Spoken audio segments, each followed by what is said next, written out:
The frost had already claimed 3 of her toes by the time she saw the rider in the distance, a dark speck against an endless white horizon that might have been death coming for her, or salvation wearing spurs.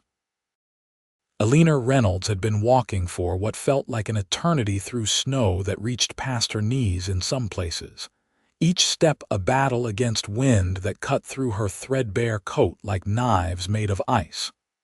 Her feet had stopped hurting hours ago, which she knew was a terrible sign. The numbness had crept up past her ankles, and her hands inside her gloves felt like blocks of wood attached to her wrists. Still, she kept moving, because stopping meant dying, and she had not come this far to die in a snowdrift somewhere between the Wyoming Territory and Salvation. The blizzard had hit 2 days after she left Laramie, catching her on the open trail with nothing but a borrowed horse that had broken its leg in a snow-hidden prairie dog hole. She had put the poor creature down with the small pistol her brother had given her before he died, using one of her 3 precious bullets. Then she had started walking south toward Concord, Wyoming, where her aunt supposedly ran a boarding house and might take in a destitute niece with nowhere else to go. That had been 4 days ago, or maybe 5. Time had lost all meaning in the white void. She knew she should have stayed with the dead horse, should have tried to make some kind of shelter, but panic had driven her forward. Keep moving, keep moving, keep moving. The words had become a rhythm matching her footsteps, a prayer to whatever God might be listening to a 22-year-old woman foolish enough to travel alone in late February of 1882.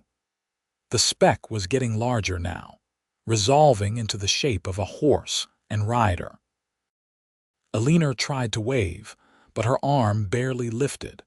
She tried to call out, but her voice came out as a whisper that the wind snatched away. Her vision was narrowing, darkness creeping in from the edges. She took another step, then another, and then her legs simply gave out beneath her, and she was falling forward into the snow. The cold felt almost warm now, which some distant part of her mind recognized as very bad indeed. She could hear hoofbeats, fast and getting faster, thundering toward her across the frozen ground. Strong hands turned her over, and she found herself looking up into a face that seemed carved from the same unforgiving landscape around them. Sharp cheekbones, a strong jaw covered in several days' worth of dark stubble, and eyes the color of summer sky that looked at her with an intensity that cut through even her hypothermic haze. "Can you hear me?" The voice was deep, urgent, but something in it reached past the cold fog in her brain. She tried to nod, managed something that might have been a twitch. "I am going to pick you up now. This is going to hurt."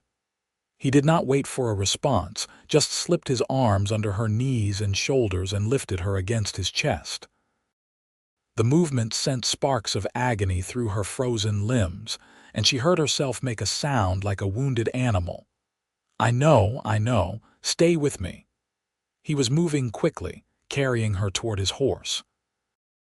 The animal was huge, a bay gelding with intelligent eyes who stood rock-steady as the man somehow managed to mount while still holding her. He settled her across his lap, wrapped his heavy sheepskin coat around both of them, and spurred the horse into a gallop. Eleanor drifted in and out of consciousness as they rode. She was vaguely aware of being pressed against a chest that radiated heat like a stove, of arms holding her with surprising gentleness given their obvious strength. The man kept talking to her, a steady stream of words she could not quite make out but whose tone kept pulling her back from the edge of the darkness that wanted to swallow her whole. When awareness returned more fully, she found herself being carried through a doorway into warmth that felt like a physical blow after so long in the cold. The sudden temperature change sent every nerve in her body screaming. Easy, easy now. The man laid her on what felt like a bed or a sofa, and she heard the thud of boots on wooden floors, the crackle of a fire being stoked, water being poured. When he returned, he knelt beside her and began working at the buttons of her coat with fingers that were quick and efficient. "We need to get these wet things off you. Can you help me at all?" His eyes met hers, and she saw in them a professional concern that pushed past any thought of impropriety. This was not a man interested in taking advantage. This was a man trying to save her life. "Fingers do not work," she managed to whisper. Her voice sounded like she had been swallowing glass. "That is all right, I have got you." He peeled away her coat, her dress, layers of wet undergarments, moving with brisk efficiency and keeping his eyes on his work. When he got to her boots, he paused, his jaw tightening. "How long have your feet been wet?" "Days," she whispered. 3, 4, he muttered something under his breath that might have been a prayer or a curse. "I am going to take these boots off now. It is going to hurt worse than anything yet." He was not lying. When the frozen leather finally came free, Eleanor screamed, really screamed, and then blessedly passed out. When she woke again, it was dark outside the windows and she was tucked into a real bed under a mountain of quilts. Her body felt like it was on fire, every inch of skin burning and tingling as circulation returned. She could move her fingers now, barely, and she tried to sit up. "Do not even think about it." The voice came from a chair beside the bed, and she turned her head to see the man who had saved her sitting there with a book in his lap. In the lamplight, she could see him more clearly. He was young, maybe 28 or 30, with dark hair that curled slightly at his collar and those remarkable blue eyes. He wore a simple work shirt and denim trousers, and there was something in the way he carried himself that spoke of competence and self-reliance. "Where am I?" Her voice was still rough but stronger than before. "My ranch, about 15 miles northwest of Concord." He set the book aside and leaned forward, studying her face. "I am Alistair Vaughn, and you are either very brave or very foolish to be out in weather like this alone. Eleanor Reynolds." "And I would say foolish, given how things turned out." She tried to smile and felt her cracked lips split. "The horse broke its leg. I thought I could walk to Concord, in a blizzard." His tone was flat. "The blizzard came after I started walking. And then I was already too far from anywhere to turn back." She was getting defensive now, which was ridiculous given that he had saved her life. "I did the best I could with what I had." Something in his expression softened slightly. "How far did you walk?" "I left the horse 4 days ago." "Maybe 5. She tried to think back through the white blur of those days. "I was making maybe 10 miles a day before the big storm hit. After that, maybe less." He was quiet for a long moment, something like respect flickering across his face. "You walked 50 miles in the snow." "Not well, apparently. But you made it. You survived." He stood and moved to a small table where a basin of water sat steaming. He brought it back along with a cloth and a tin cup. "You need to drink. Small sips only, and then I need to check your feet." The water was warm and sweet, the best thing she had ever tasted. She forced herself to sip slowly even though she wanted to gulp it down. When the cup was empty, Alistair set it aside and moved to the foot of the bed. He pulled back the quilts carefully, revealing her feet wrapped in soft bandages. "I am going to be honest with you, Eleanor. You have got frostbite. Your toes are in bad shape. I have done what I can, but you are going to need a doctor to look at them properly." His hands were gentle as he unwrapped the bandages, but she could feel his tension in the careful way he moved. When the bandages came off, she forced herself to look. Her feet were swollen and discolored, the toes almost black in places. It looked worse than it felt, which was probably because the damage was so severe she still could not feel them properly. "Will I lose them?" She was surprised at how calm her voice sounded. "The toes, I mean." "I do not know. Maybe the doctor in Concord will be able to tell you more." He began rewrapping her feet with clean bandages, his touch impossibly gentle for such large hands. But you are alive, and that counts for something. How did you find me? What were you doing out in that storm? I was checking on my cattle, lost a few head in the blizzard, and I was trying to find them before the wolves did. He finished with her feet and pulled the quilts back over them. I saw you from about a quarter-mile off. At first I thought you were a deer or something, the way you were stumbling. Then I got closer and realized you were a person. Lucky for me you have good eyes. Lucky for you I am stubborn about my cattle. He moved back to his chair and settled into it, picking up his book again. You should rest. Your body has been through hell and you need to let it heal. Where will you sleep? Right here, he gestured to the chair, in case you need anything during the night. Eleanor wanted to protest, to tell him he had done enough already and should sleep in his own bed, but exhaustion was already pulling her back under. Her last thought before sleep claimed her was that she owed this stranger her life, and she did not even know how to begin to thank him. The next few days passed in a haze of pain and healing. Alistair proved to be an unexpectedly capable nurse, helping her drink, bringing her food she could barely touch at first, changing her bandages with that same gentle competence. He kept the fire going constantly, and the little cabin stayed warm despite the wind that howled outside like something alive and angry. On the third day, Eleanor finally felt strong enough to stay awake for more than a few hours at a time, and Alistair brought her a proper meal of beef stew with biscuits that were only slightly burned. She ate sitting up in bed, the quilts piled around her waist, wearing one of his shirts because all her clothes had been ruined by the wet and cold. "This is good," she said, surprised. "I did not figure a rancher for knowing his way around a kitchen. A man living alone learns to cook, or he starves." Alistair sat in his usual chair, working on repairing a piece of tack. His hands moved with practiced ease, strong fingers manipulating the leather and needles with surprising dexterity. "Besides, my mother made sure I knew the basics before she passed. I am sorry for your loss. It was a long time ago. I was 15.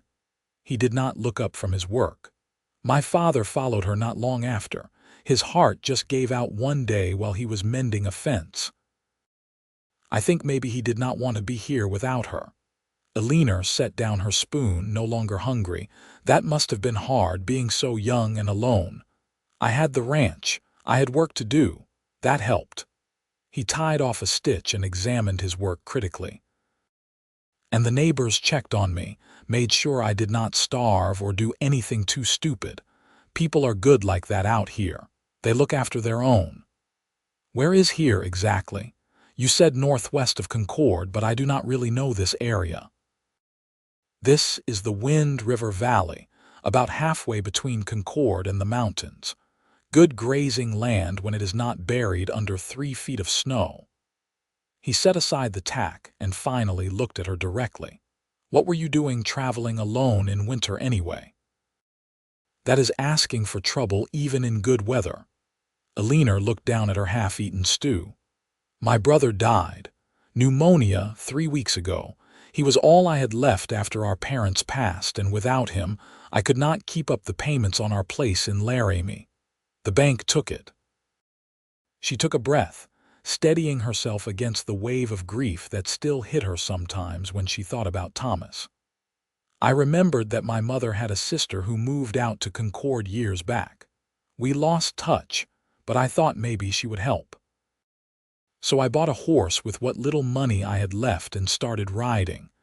And the horse broke its leg. And the horse broke its leg." She tried for a smile. "I am starting to think I might have bad luck, or very good luck, depending on how you look at it." Alistair stood and came over to take her empty bowl. "You survived 50 miles in the worst winter storm we have had in 5 years. That takes more than luck. That takes strength." The way he said it, with quiet conviction, made something warm bloom in her chest that had nothing to do with the fire or the food. She looked up at him, really looked, and saw something in his eyes that made her breath catch.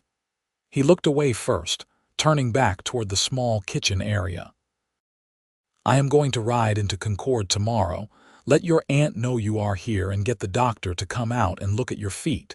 The weather has cleared enough that I can make the trip safely." He was talking faster than usual, not looking at her. "You should be fine here for a few hours. I will leave the fire going and food within reach. Alistair." She waited until he turned back to face her. "Thank you for everything. I know I said it before, but I do not think you understand. You saved my life. I would have died out there if you had not found me." "You do not need to keep thanking me. Anyone would have done the same." "But it was not anyone, it was you." She held his gaze, willing him to understand. "And I will not forget that." Something shifted in the air between them, a tension that had nothing to do with gratitude or obligation. Alistair cleared his throat and turned away again, but not before she saw the color rising in his cheeks. "Get some rest. Tomorrow is going to be a long day." He was gone at first light, riding out on his bay gelding while the sky was still more gray than blue. Eleanor spent the day sleeping and trying not to worry about her feet. The pain had settled into a constant throbbing ache that was almost worse than the sharp agony of the first days. She could move her toes now, the ones that were going to survive at least, but the blackest ones remained numb and unresponsive. She tried not to think about what it would mean if she lost them. How would she work? How would she support herself? She had no money, no family except for an aunt who might not even remember her, and now possibly permanent damage from her foolish attempt to walk to Concord. The future that had seemed uncertain but manageable a week ago now looked terrifying. The sound of horses brought her out of her spiraling thoughts. She heard voices outside, Alistair's deep rumble and a woman's higher tones. The door opened and Alistair came in, followed by a plump woman with gray, streaked brown hair and kind eyes. "Eleanor Reynolds, you foolish girl." The woman bustled over to the bed and took Eleanor's face in her hands, studying her intently. "You look just like your mother, God rest her soul. I am your Aunt Margaret, and when Alistair told me what happened I nearly fainted dead away. Walking 50 miles in a blizzard, what were you thinking?" "I was thinking I did not have much choice, Aunt Margaret." Eleanor felt tears prickling at her eyes, the first she had allowed herself since Thomas died. "I am sorry to burden you like this. I did not know where else to go." "Burden, child, you are family. You should have written ahead, and I would have come to fetch you myself." Margaret sat on the edge of the bed and pulled Eleanor into a fierce hug. "We are going to get you well, and then you are coming to stay with me for as long as you need. The boarding house always has room for one more." Over Margaret's shoulder, Eleanor could see Alistair standing by the door with an older man who must be the doctor. The two men were talking in low voices, but Alistair was looking at her with an expression she could not quite read. The doctor's examination confirmed what Eleanor had already suspected. She would lose 3 toes on her left foot and 2 on her right. It would change her balance, make walking difficult until she learned to adjust, but she would walk again. It could have been so much worse. "You are a very lucky young woman," the doctor said, packing up his bag. "Another few hours out there and we would be talking about losing the whole foot, maybe the leg below the knee. Alistair here saved you from a much darker fate." "I know," Eleanor said softly, her eyes finding Alistair again. He had moved to stand by the window, looking out at the snow-covered landscape. His profile was sharp against the light, and she felt her heart do a strange little skip in her chest. Margaret insisted on staying to help nurse Eleanor through the next stage of recovery, and Alistair gave up his bed entirely and moved to sleeping in the barn. Eleanor protested, but he waved her off with the comment that he had slept in worse places, and the barn was well insulated. She suspected he was lying, but she was too weak to argue effectively over the next week, as Margaret tended to Eleanor's feet and helped her begin the process of learning to walk again.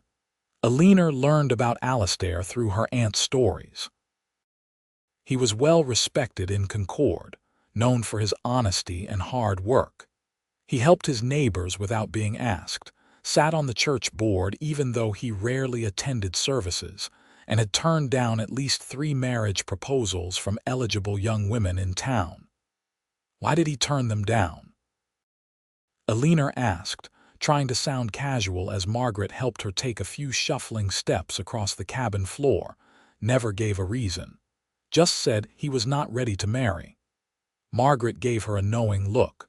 Though I have noticed the way he looks at you when he thinks no one is watching. Like you are water and he is a man dying of thirst.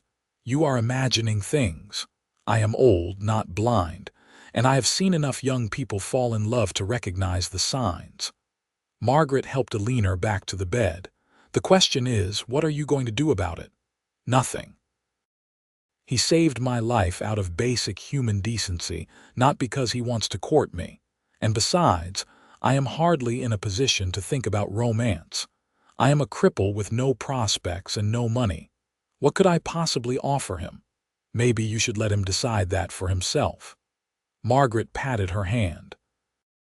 Now rest. Tomorrow we start working on getting you strong enough to move to the boarding house. But Eleanor found she did not want to think about leaving the cabin. Despite the pain, despite the fear about her future, she had felt safe here in a way she had not felt since Thomas died. The little cabin with its crackling fire and simple furnishings felt more like home than anywhere she had been in a long time. And if she was honest with herself, that had everything to do with the quiet, competent man who had carried her here, and then refused to let her thank him properly. That evening, after Margaret had ridden back to town with a promise to return the next day, Eleanor insisted on getting out of bed for supper. Alistair tried to protest, but she was determined, and together they managed to get her into a chair at the small table where he ate his meals. "This is nice," she said, watching as he dished out servings of the rabbit stew he had made. "Being vertical, I was starting to forget what it felt like. You should be careful not to overdo it. The doctor said you need time to heal properly. I have been lying in bed for over a week. I needed to move around or I was going to lose my mind." She took a bite of stew and made an appreciative sound. "This is really good. Where did you learn to cook like this?" "Trial and error mostly, and a few lessons from Mrs. Chen who runs the restaurant in Concord. She took pity on me after I showed up at her place 3 times in 1 week." Alistair sat across from her, but he seemed restless, not quite meeting her eyes. "Eleanor, we need to talk about what happens next." Her heart sank. Of course, he wanted her gone, wanted his cabin and his life back. She could hardly blame him. "I know. Margaret said she can take me to the boarding house as soon as I am strong enough to make the trip, maybe in a few days. That is not what I meant." He set down his spoon and finally looked at her directly. "I have been thinking about your situation. You said you have no money and nowhere to go except your aunt's place." "That is correct." She waited, not sure where this was going. "The boarding house is all right, but Margaret charges for rooms same as she would anyone else. Family or not, she has to make a living.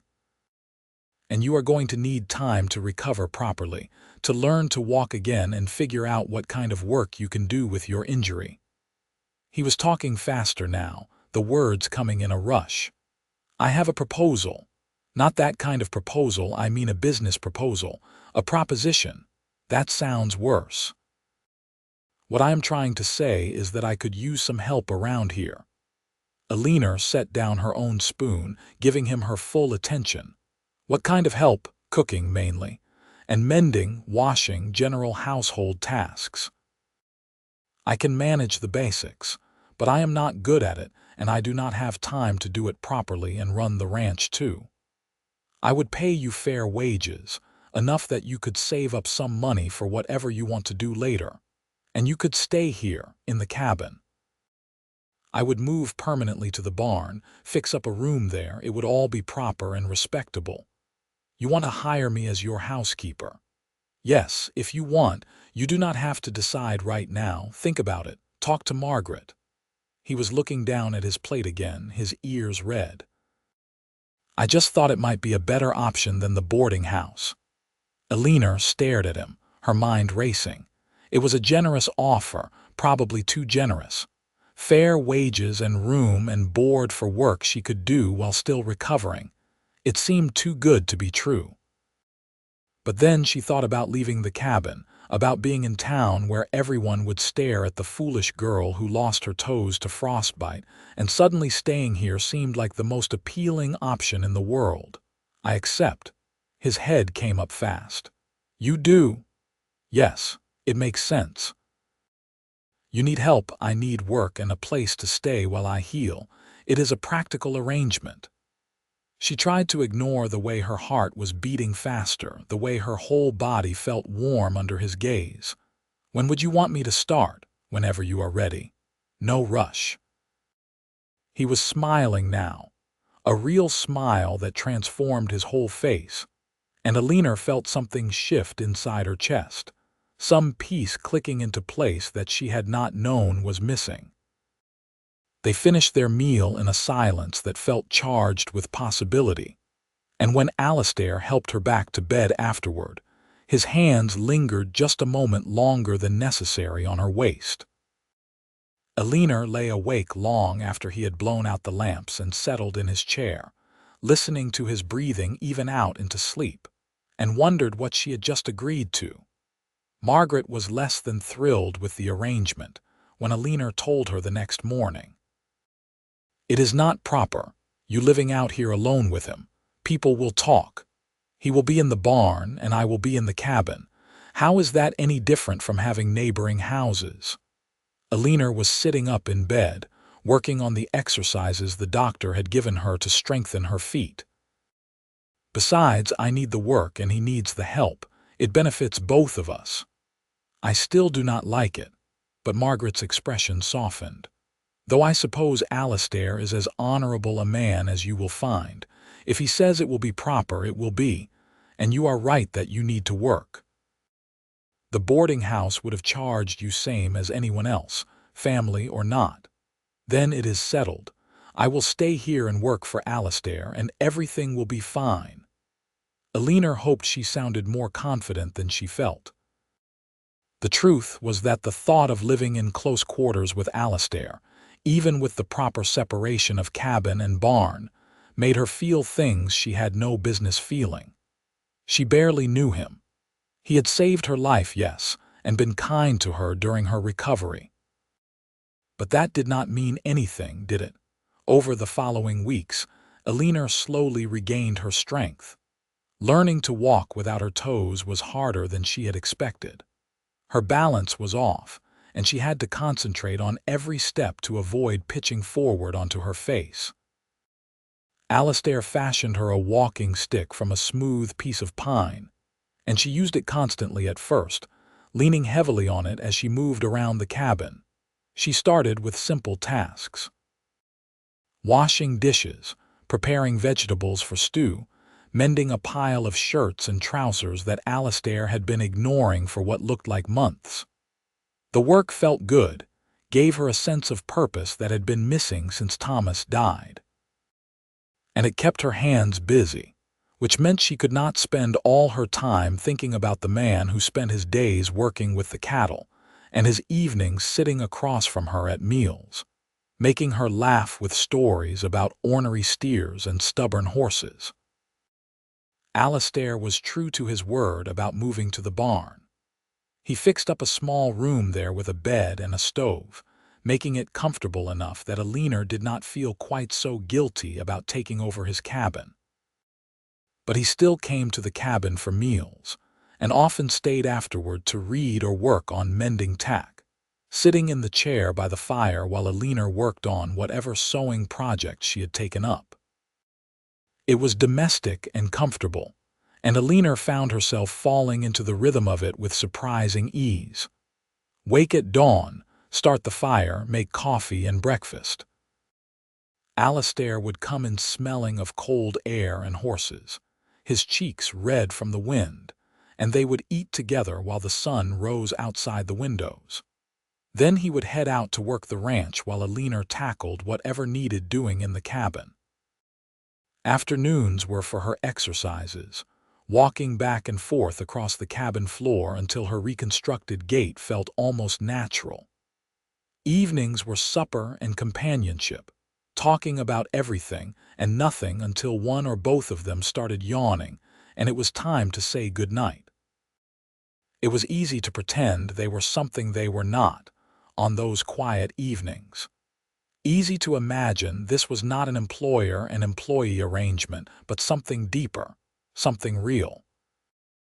Eleanor tried not to let herself think that way, tried to maintain proper boundaries, but it was getting harder with each passing day. The first time she managed to walk all the way out to the barn without her walking stick, she felt like she had won a victory. It was early March, 6 weeks after Alistair had found her in the snow, and the weather had finally started to turn. There were hints of spring in the air, the snow melting in patches to reveal the brown grass beneath. Alistair was repairing a fence near the barn when she appeared. He looked up at the sound of her approach, and his face broke into that smile that still made her heart skip. "You are walking." "I am walking." She was breathless from the exertion, her feet aching, but she could not stop grinning. "Without the stick, I did it." He dropped the hammer he had been holding and crossed to her in 3 long strides. Before she could react, he picked her up and spun her around, laughing. "You did it. I knew you could." Eleanor was laughing too, dizzy from the spinning and the sudden contact. When he set her back down, his hand stayed on her waist, and suddenly they were standing very close, close enough that she could see the darker ring around the blue of his irises, the tiny scar above his left eyebrow. Eleanor. Her name was barely a whisper, and there was something in his eyes that made her forget how to breathe. "Yes. I am going to kiss you now, if that is all right." She should say no. Should remind him that she worked for him, that this could complicate everything.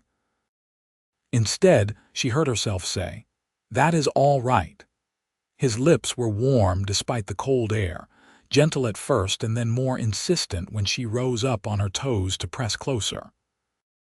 His hands slid from her waist to her back, holding her against him, and Eleanor felt like she was falling and flying at the same time. When they finally broke apart, both breathing hard, she could not stop the smile spreading across her face. "I have wanted to do that for weeks," Alistair said, his forehead resting against hers. "Only weeks. I have wanted you to do it since the first time you smiled at me." The admission came out before she could stop it, and she felt herself blushing.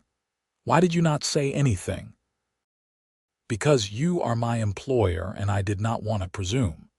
Because I am damaged goods, a woman with no family and no prospects who is literally missing pieces of herself. Because I thought you were just being kind to someone you saved, not actually interested."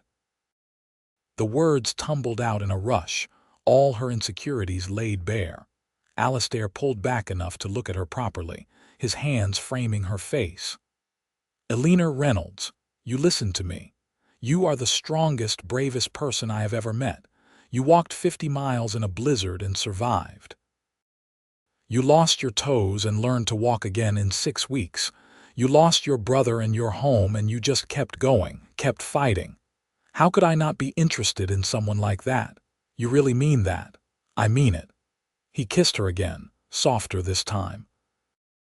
"I started falling for you the moment I saw you stumbling through that snow, too stubborn to quit even though you must have known you were dying. And every day since then, I have fallen a little more." Eleanor felt tears stinging her eyes, the good kind this time. I fell for you when you said you would never let me walk alone again, when you sat beside my bed for 3 days straight making sure I did not die, when you learned to make decent biscuits, just so I would have something familiar to eat. My biscuits are better than decent now. They are acceptable.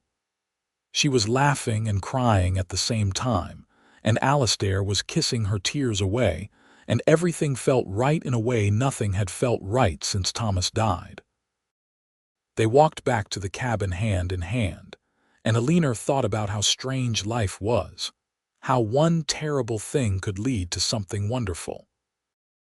If Thomas had not died, if she had not lost the house, if the horse had not broken its leg, if the blizzard had not hit, if Alistair had been checking a different section of fence that day, none of this would be happening. She would not be here, would not be falling in love with a blue-eyed rancher who made her laugh and held her when she cried and believed she was strong even when she felt like she was breaking apart. That evening they sat together on the small sofa Alistair had brought in from the barn, her feet tucked up beside her and his arm around her shoulders. The fire crackled in the hearth, and outside the window the stars were coming out one by one. "What happens now?" Eleanor asked. "With us, I mean." "I was hoping you would let me court you properly. Dinners in town, maybe a dance when the social hall opens up again after the winter. Meet your aunt officially as your suitor, not just your employer." He was running his fingers through her hair, the touch soothing and exciting at the same time. "And then, if things go well, maybe in a few months I could ask you to marry me." "A few months? That seems like a long time. I want to do this right. I do not want people saying I took advantage of you when you were vulnerable, or that you married me because you felt obligated after I saved your life." His voice was firm, but she could hear the underlying uncertainty. "Unless you think a few months is too soon, I think a few months is perfect." She turned to kiss him, slow and sweet. "Though I am fairly certain I would marry you tomorrow if you asked. Do not tempt me." He was smiling against her mouth. "I want you to be sure. I want you to know that you are choosing me, not just accepting the first person who was kind to you." "Alistair Vaughn, I am very sure, but I will wait if it makes you feel better." She settled back against his chest, listening to the steady beat of his heart. "Tell me about your parents. You said your mother passed when you were 15. What was she like?" And so he told her, stories about a woman with dark hair and a bright laugh who had loved the ranch and the wide open spaces of Wyoming territory. About a father who had been quiet and steady, teaching his son everything he knew about cattle and horses and living off the land. About the hard years after they died when Alistair had been too young to really know what he was doing but too proud to ask for help, until he absolutely had to. Eleanor shared her own stories in return. Growing up in Laramie with Thomas, who had been 6 years older and more of a father figure than a brother after their parents died in a fire. The struggle to keep their small homestead going, working themselves to exhaustion every year and barely scraping by. Thomas's illness, sudden and violent, taking him from healthy to dead in less than a week. The devastation of losing the house, the desperate decision to try to find her aunt, the determination that had carried her through 50 miles of snow and ice. "You know what I realized today?" Alistair said, when the stories had wound down and they were just sitting together in comfortable silence. "If I had checked a different section of fence that morning, if I had been even half a mile further south, I would have missed you. You would have died out there, and I would never have known. Never have met you, never have had this. But you did not miss me, you found me." She squeezed his hand. "And maybe that was luck, or maybe it was fate, or maybe it was just the way things worked out, but I am grateful for it every single day." "So am I." He kissed the top of her head. "You are the best thing that has ever happened to me, Eleanor Reynolds, and I am going to spend the rest of my life making sure you never have to walk alone again." The months that followed were the happiest Eleanor could remember. Spring came to the Wind River Valley in a rush of green grass and wildflowers, and with it came the busiest time of year on the ranch. Calves were born, fences needed mending. The entire operation required Alistair's full attention from dawn to well past dusk. Eleanor helped where she could, cooking meals he could eat quickly, packing food he could take with him for the days when he could not make it back to the cabin for lunch. And in the evenings, when the work was finally done, they would sit together and talk about their future. Alistair wanted to expand the ranch, buy more cattle, maybe hire some help so he was not trying to do everything himself. Eleanor wanted to start a garden, plant vegetables, and maybe some flowers to make the place feel more like home. They talked about children, agreeing they wanted several, a house full of noise and laughter.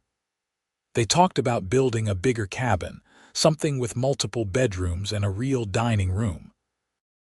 In April, Alistair rode into Concord and returned with a ring, a simple gold band with a small diamond that had belonged to his mother. He proposed properly that evening, going down on one knee in front of the fire while Eleanor cried and laughed and said yes before he even finished asking. They were married in June of 1882, in the small church in Concord with Margaret and half the town in attendance. Eleanor wore a dress Margaret had helped her sew, simple white cotton with lace at the collar and cuffs, and carried wildflowers Alistair had picked that morning. When the preacher pronounced them husband and wife, Alistair kissed her like they were the only two people in the world, and Eleanor felt her heart might burst with happiness. The wedding night was gentle and sweet, Alistair taking his time, making sure she knew she was loved and cherished. Afterward, lying wrapped in his arms in the bed they now shared, Eleanor thought about how far she had come from that frozen girl stumbling through the snow. She was someone's wife now, someone's love. She had a home and a future and a man who looked at her like she hung the moon. "What are you thinking about?" Alistair murmured against her hair. "That I would walk through 1,000 blizzards if it meant ending up here with you. Let us hope you do not have to. Once was more than enough." He pulled her closer. "But I understand what you mean. I would go through anything, face anything, if I knew you were waiting at the end. I love you, Alistair Vaughn. I love you too, Eleanor Vaughn." He said her new name slowly, savoring it. "My wife." "Your wife," she agreed, and kissed him until talking became unnecessary. The years rolled by, each one bringing new challenges and new joys. The ranch prospered under their combined efforts. Eleanor proved to have a knack for managing money, keeping careful accounts and finding ways to stretch their profits further. Alistair hired 2 ranch hands, young men from Concord who were good workers and respectful of Eleanor. Together they built up the herd, improved the bloodlines, started selling breeding stock to other ranchers in the territory. In the spring of 1883, Eleanor discovered she was pregnant. She told Alistair over breakfast on a morning in March, exactly 1 year after the day she had walked to the barn without her stick. He picked her up and spun her around just like he had that day, both of them laughing and crying at the same time. "Are you happy?" she asked when he finally set her down. Happy does not even begin to cover it. He placed his hand gently on her still flat stomach. "We are having a baby, a little person who is half you and half me. How could I be anything but ecstatic? The pregnancy was not easy." Eleanor was sick for the first few months, barely able to keep anything down. But Alistair was patient and attentive, holding her hair when she was ill, bringing her water and dry toast, rubbing her back when the nausea got too bad. As she grew larger, her balance, already precarious from her missing toes, became even more uncertain. Alistair insisted she use the walking stick again, terrified she would fall and hurt herself or the baby. Their son was born in November of 1883, a cold, clear morning when the first snow of winter was just starting to fall. The birth was long and difficult, and there were moments when Eleanor was sure she would not survive it. But Margaret was there, along with the doctor, and Alistair held her hand the entire time, whispering encouragement and love. When it was finally over and the baby was placed in her arms, red-faced and screaming, Eleanor looked into his tiny features and fell in love all over again. He had Alistair's blue eyes and dark hair, and when Alistair held him for the first time, the look of wonder on his face made Eleanor's heart ache with joy. They named him Thomas, after Eleanor's brother, and Andrew for Alistair's father. Thomas Andrew Vaughn, their miracle, their joy. Alistair proved to be a doting father, getting up with the baby at night so Eleanor could rest, walking the floor when Thomas was colicky, making silly faces just to hear him laugh.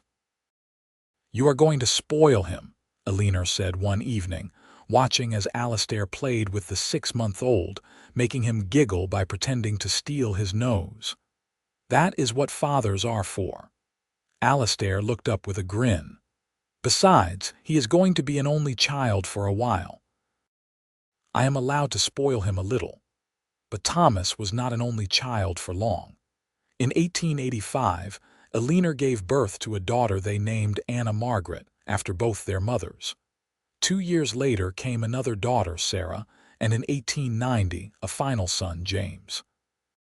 Their cabin, expanded twice to accommodate the growing family, was always full of noise and laughter and the chaos of children.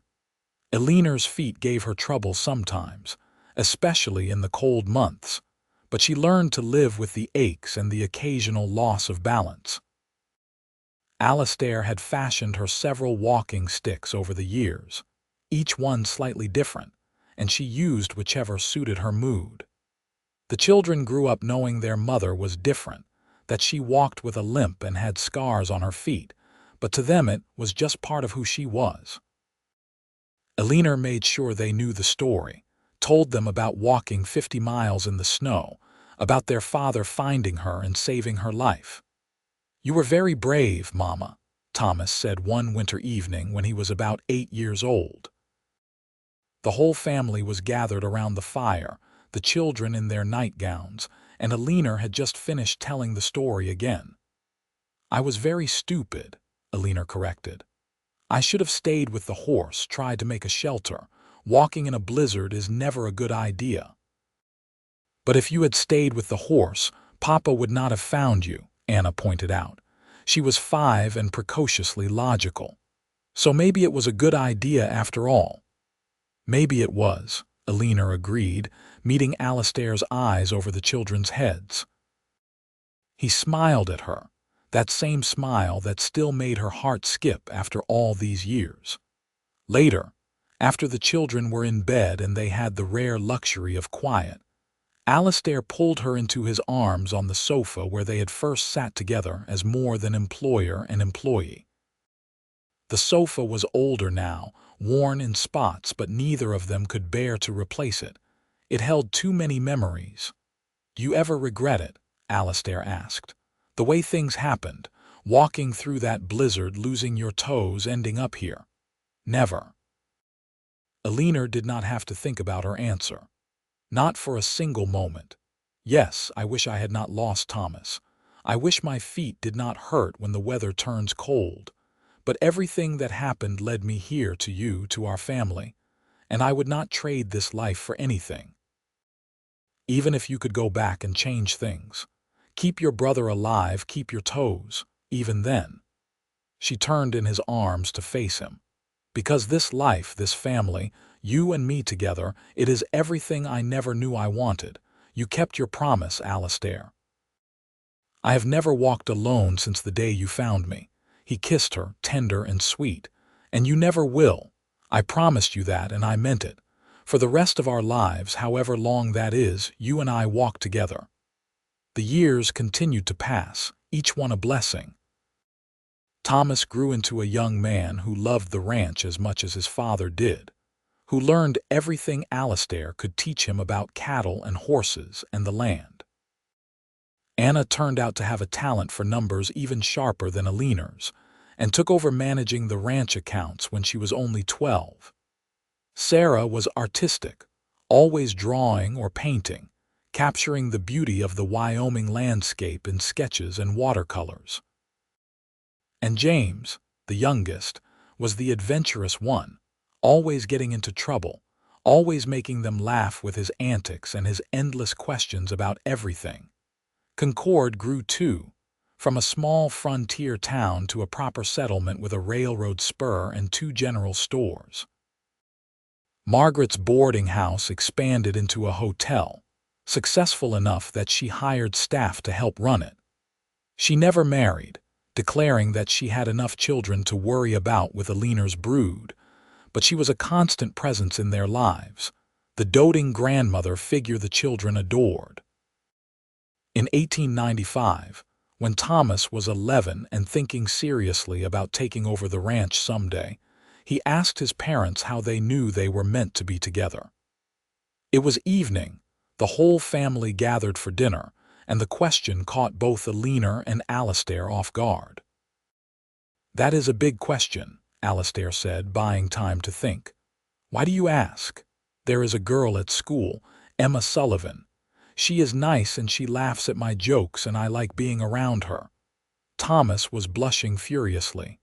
"How do I know if she is the one like Mama is the one for you?" Eleanor and Alistair exchanged glances, trying not to smile. "You are 11, Eleanor said gently. "You do not need to worry about finding the one just yet." "But if I did want to know," Thomas persisted, "how would I tell?" Alistair set down his fork, giving the question the serious consideration it deserved. "For me, I knew your mother was special from the moment I found her. She could have given up out there in the snow, could have just laid down and died. But she kept fighting, kept pushing forward. And then, as I got to know her, I realized she was strong in other ways too. She was kind and funny and smart, and she made me want to be a better man. Being with her felt like coming home, even when we barely knew each other." "And Mama, what about you?" Anna asked. She was always interested in the romantic parts of the story.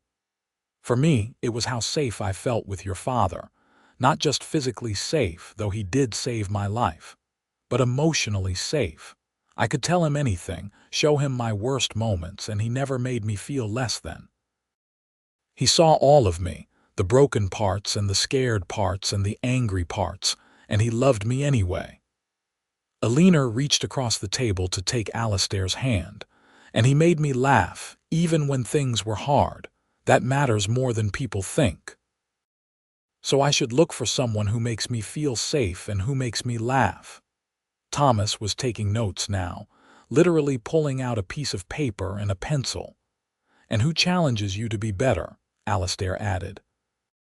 "And who you want to come home to at the end of every day, no matter how good or bad that day was. That is a lot of requirements." "It is," Eleanor agreed. "That is why you do not need to worry about it at 11. But yes, when you are older and you meet the right person, you will know. It might not be a lightning bolt moment like in the novels. It might be a slow growing awareness that this person is essential to your happiness. But either way, you will know."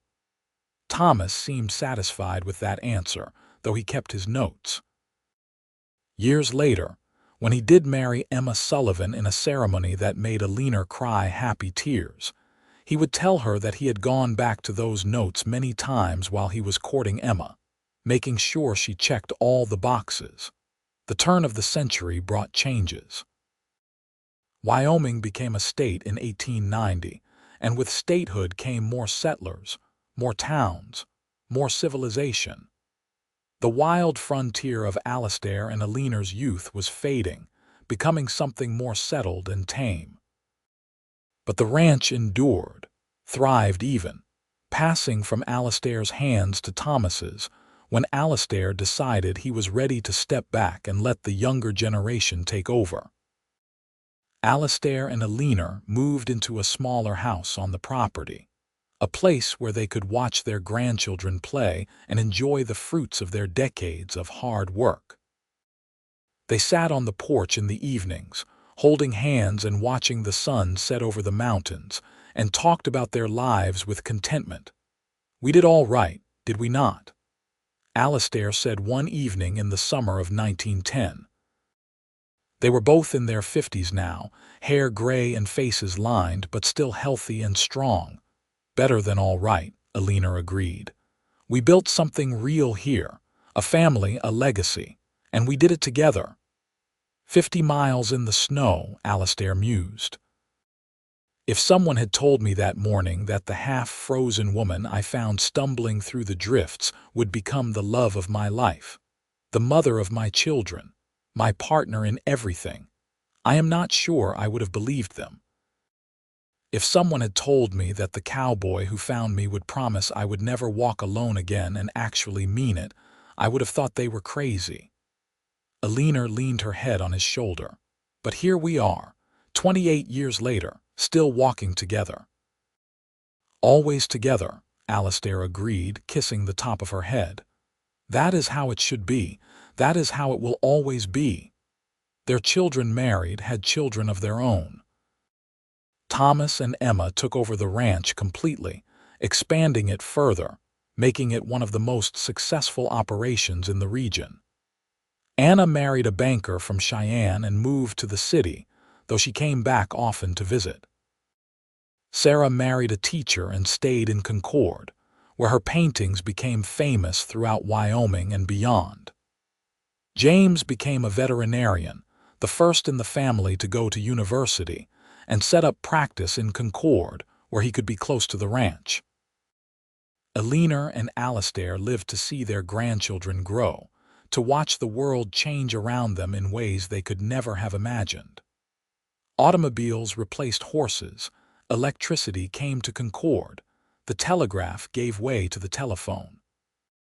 But through all the changes, their love remained constant.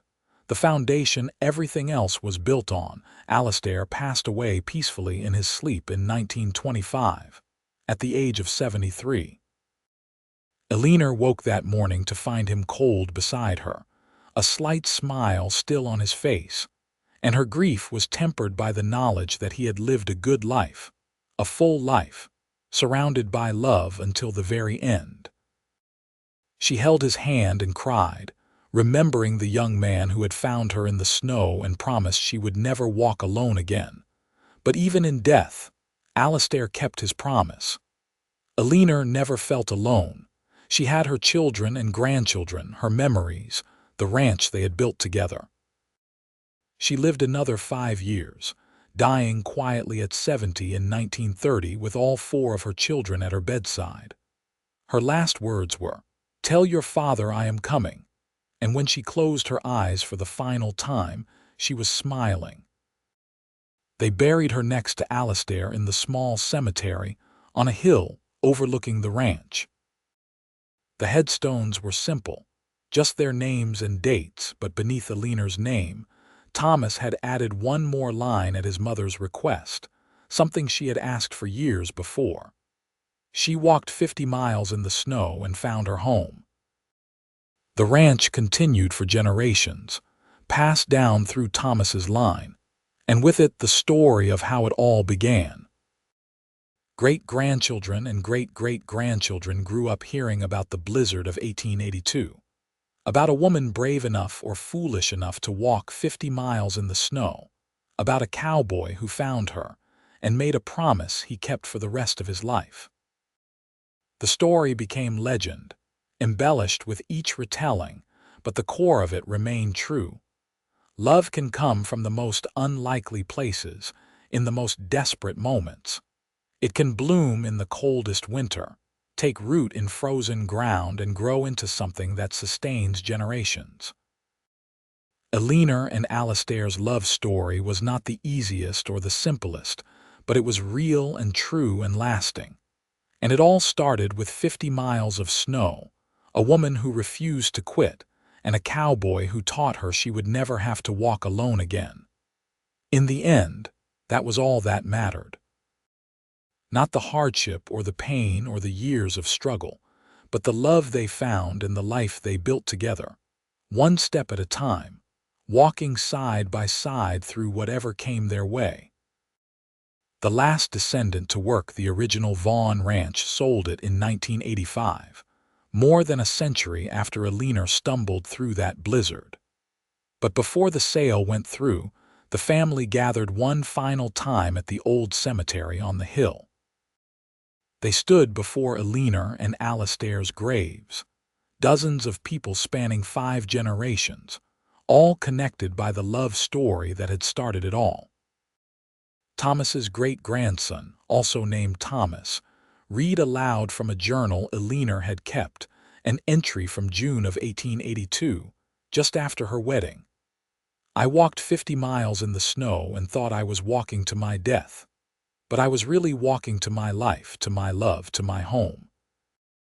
Alistair found me in the worst moment of my existence and showed me that even the darkest winters eventually give way to spring. He promised I would never walk alone again, and in keeping that promise, he gave me everything I never knew I needed. This is my home now, not because of the land or the cabin or the ranch, but because of him. Wherever he is, that is where I belong. Together we can weather any storm, walk through any blizzard, overcome any obstacle. Together we are home." There was not a dry eye in the crowd when Thomas finished reading.